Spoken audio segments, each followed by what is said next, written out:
I order the CIA to leave Burkina Faso. With those words, Captain Ibrahim Traore transformed a quiet suspicion into a global headline. For years, under the polished excuse of security cooperation, a hidden base operated on Burkinabe soil. But its mission was never truly about Africa's safety. It was about guarding America's own interests. Billions of US dollars are spent each year on intelligence operations, yet villages nearby still struggle for electricity, schools, and clean water. The contrast could not be sharper. This moment is more than a political decision. It is a statement of dignity, a challenge to a system where sovereignty is too often traded for silence. But here is the question we must ask. When one small nation dares to send a superpower packing, is it the start of Africa's awakening or the beginning of its greatest test? Burkina Faso did not arrive at this crossroads by accident. It inherited a heavy burden. For decades, the nation was treated as a backyard, a silent stage where outside powers rehearsed their influence. France commanded the military footprint. Europe dictated contracts that extracted resources while offering little return. And the United States, quietly but persistently, appeared through the shadow of the CIA. These operations were rarely announced in daylight. They slipped in through secret agreements, signed under the banner of cooperation. But cooperation for whom? Billions of US dollars in aid and defense budgets were circulated across the region, yet the Burkinabe farmer still sold his harvest at prices too low to feed his family, and schools in rural provinces struggled to find electricity. The contradiction grew impossible to ignore. Traore stepped into office not just as a president, but as the heir of this unfinished struggle. His declaration against the CIA base was not an isolated act. It was a rejection of decades where sovereignty was compromised piece by piece. And so, a deeper question emerges. If one leader dares to confront this inherited system of dependency, can it spark a continental shift where Africa no longer accepts being managed from the outside? The revelations did not come from foreign reports. They came from the voices of Burkinabe citizens themselves. Villagers whispered of land suddenly fenced off, roads blocked without explanation, and strangers watching movements in silence. These were not rumors of imagination. They were the first signs of something larger hidden in plain sight.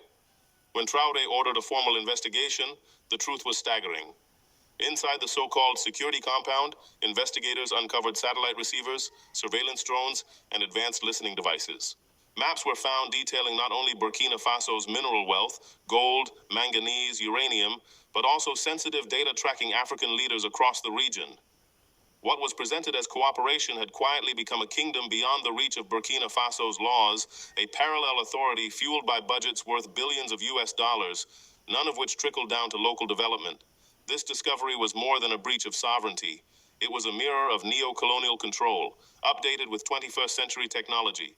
And the question that hangs over Africa is sharp. If a base on Burkinabe soil could be transformed into a fortress of foreign surveillance, how many other, not behind closed doors, not through whispered leaks, but in the open square of national truth? Holding documents, photographs, and technical evidence, he announced, "This is not a security base, this is a control center. It does not protect Burkina Faso, it monitors and manipulates it." The revelation fell like thunder. Citizens who had long suspected something unusual now saw proof. Roads fenced off, strange antennas rising, drones circling at night. It all pointed to a reality no longer deniable. A sovereign state had been hosting a fortress of foreign surveillance, hidden under the label of cooperation. And with the evidence laid bare, Traore moved from silence to action. Washington responded quickly. Officials warned of aid cuts, sanctions, and isolation. In 2023 alone, the U.S. allocated more than $150 million in security and development assistance across the Sahel. That financial pipeline became the first threat. "Without us, you will collapse." But Traore's reply was firm, his words cutting through dependency like a blade through fog. Aid that comes with chains is not aid, it is ransom. The message was unmistakable. Burkina Faso would not trade dignity for dollars. This was not merely defiance, it was a redefinition of sovereignty in the modern age. Too often, Africa's budgets have been tethered to conditions, loans that return tenfold to creditors, aid packages that dictate domestic policy. Burkina Faso's economy may be small, barely $20 billion in GDP, but Traore argued that independence measured in principle is worth more than dependency wrapped in billions. Can a nation truly claim freedom if its survival depends on the permission of outsiders? To make his stance unshakable, Traore issued an ultimatum. The CIA, he declared, had 48 hours to leave Burkinabe soil. The words were not hidden in diplomatic cables or quiet negotiations. They were spoken in public, under the gaze of citizens and the ears of the world. In a single sentence, he transformed what was once whispered into a public confrontation. If they stay, they do so against the will of the Burkinabe people. And if they leave, they admit the truth of what we expose. Reactions rippled across the globe. Analysts in Washington warned of a dangerous precedent. If Burkina Faso could expel the CIA, what would stop Niger, Mali, or even larger African states from following suit? European media framed the move as reckless, citing potential financial repercussions. But inside Africa, from Accra to Nairobi, voices of admiration began to rise. Social networks filled with messages calling Traore the Lion of the Sahel, a leader daring to roar when others had chosen silence. And yet, beneath the applause lies a hard reality. To cut ties with a superpower is to invite pressure from every direction, reduced aid, trade barriers, and political campaigns to destabilize leadership. Burkina Faso imports nearly $600 million worth of goods annually, much of it tied to international systems. Could the nation withstand the economic tremors that might follow? Traore's gamble is clear: sovereignty today, sustainability tomorrow. But the question remains, will the people endure the hardships that may accompany independence, or will they be swayed by offers of comfort from those who once controlled them? Still, the symbolic power of the decision cannot be overstated. That sovereignty is not measured by speeches in international halls, but by the courage to say no when the pressure to say yes becomes overwhelming. This public battle is far from over. The ultimatum stands as both a shield and a shield for Burkina Faso's dignity, and a sword pointed at the structure of neocolonialism itself. For decades, Africa's struggle has not only been about resources stolen or aid manipulated, it has been about the right to decide without foreign shadow. And now, in 2025, one small nation has dared to turn that right into reality. The world is watching. Some predict chaos, others predict transformation. But the deeper question lingers: if Burkina Faso can demand the departure of a foreign intelligence base, openly and without apology, what might happen if an entire continent found the courage to do the same?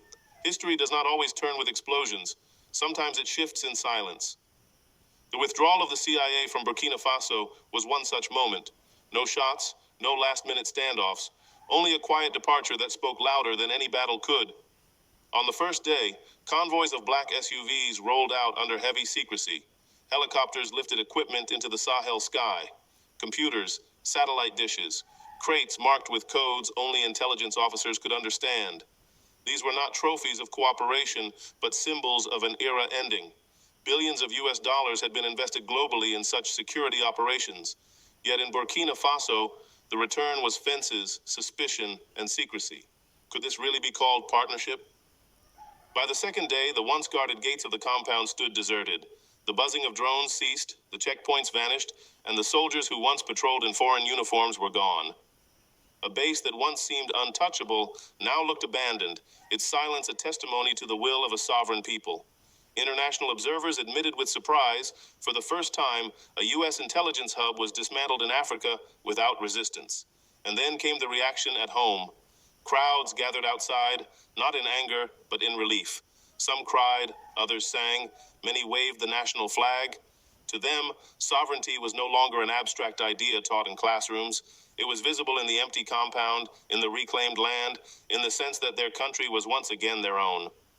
For farmers, traders, and students, this was a living proof that a nation's dignity cannot be measured in aid dollars, but in decisions made without permission. The symbolism was powerful. The CIA left without firing a single shot, without the authority to stay a single hour beyond the ultimatum. And the world was watching. Commentators called it humiliating, others called it historic, but for Burkina Faso, it was something simpler and deeper. Freedom made real. But the question now grows larger. If one of the world's most secretive agencies can be compelled to leave in broad daylight, what does this mean for the rest of Africa? Is this the dawn of a new era, where foreign bases fall silent one after another, replaced by voices of nations that finally refuse to be managed from the shadows? Sometimes the most powerful battles are not fought with weapons, but with documents. When the CIA compound in Burkina Faso finally stood empty, the silence revealed something even more explosive than its presence. A trove of data left behind, a library of resolution geological maps of Burkina Faso's gold mines, uranium fields, and manganese deposits, resources worth billions of US dollars on global markets. What was presented as security cooperation was, in truth, a mining of information that could dictate the future of African economies. Alongside these maps were dossiers of Burkina citizens, files with names, addresses, and records of those considered anti-American. These were not criminals in any legal sense, but teachers, activists, journalists, and even parliamentarians who had spoken against foreign interference. Was this security, or a quiet attempt to control a nation's political soul? Even more disturbing were the networks of surveillance equipment discovered. A phone interception system covered the Sahel region, capable of monitoring tens of thousands of calls daily. Data logs revealed conversations from Mali, Niger, and even Senegal. It was not just Burkina Faso under the microscope, but an entire subcontinent. In financial terms, experts estimated that the infrastructure left behind represented investments of over $500 million. A reminder that Africa's sovereignty had been measured in dollars spent to monitor rather than to build. Faced with this evidence, Traore made a choice few leaders would dare. He ordered the documents declassified and released to the public. Screens in Ouagadougou's National Assembly lit up with images of confiscated servers, leaked transcripts, and maps stamped with the CIA seals. Within hours, the data spread across Africa's media space. What had been whispered in rumors was now undeniable fact. The Sahel was not only a battleground of insurgency, but also of silent intelligence wars. The shockwaves were immediate. In Bamako, demonstrators marched with signs demanding their government inspect every foreign base on Malian soil. In Niamey, parliamentarians filed motions to summon ministers for questioning about hidden agreements. In Dakar and Abidjan, civil society groups began petitions for full transparency in defense contracts. And in Addis Ababa, the African Union, often criticized for its cautious tone, was forced to issue a statement calling for an independent investigation into foreign surveillance across member states. Could a continental body remain silent when evidence now sat in plain sight? Western media outlets scrambled to contain the narrative. Some downplayed the revelations as routine intelligence. Others accused Burkina Faso of fabricating the scale of the files. But the sheer detail, satellite coordinates, audio logs, and internal memos made denial nearly impossible. African economists highlighted a painful irony. While billions were spent spying on Africa, the continent still received only fragmented aid for infrastructure. How many roads, schools, or hospitals could 500 million have built if invested in development instead of digital fences? For the Burkinabe people, the moment was transformative. What once seemed like conspiracy now stood as fact. Market vendors discussed it while weighing grain. Students debated it in classrooms, and elders invoked it as proof that vigilance must be eternal. Sovereignty was no longer just about who controlled the land, but also who controlled the flow of information. And so, the scene in Africa, unseen, unchallenged, and still shaping the destiny of nations. The retaliation was swift. Washington announced the suspension of aid programs, the freezing of educational exchanges, and the withdrawal of its remaining advisors. For a nation with a GDP of barely $20 billion, losing U.S. assistance, valued at over $100 million annually, might have looked like a devastating blow. The headlines in Western media predicted isolation, collapse, and regret. But reality took a different turn. Almost immediately, new doors opened. Ghana and Nigeria stepped forward with pledges of bilateral support, offering trade agreements and technical cooperation. The African Development Bank announced emergency financing packages worth hundreds of millions of US dollars, specifically aimed at stabilizing the Sahel economies. Instead of isolation, Burkina Faso found itself embraced by regional solidarity. What was meant as punishment became a badge of honor, a sign that one small nation could stand its ground against the strongest power and not be left alone. For ordinary Burkinabe citizens, the message was powerful. Sovereignty comes at a price, but it also earns respect. And for Africa, a deeper question now lingers. If sanctions intended to divide can instead unite, what happens when more nations begin to resist the same chains? What began in Ouagadougou did not stop at Burkina Faso's borders. It sparked a chain reaction across the continent. In Niamey, Niger's parliament opened hearings on the presence of Western military bases, questioning contracts that had long been signed in secrecy. In N'Djamena, Chad's leaders announced a review of all foreign agreements tied to intelligence and security, and whispers in Dakar, Kampala, and even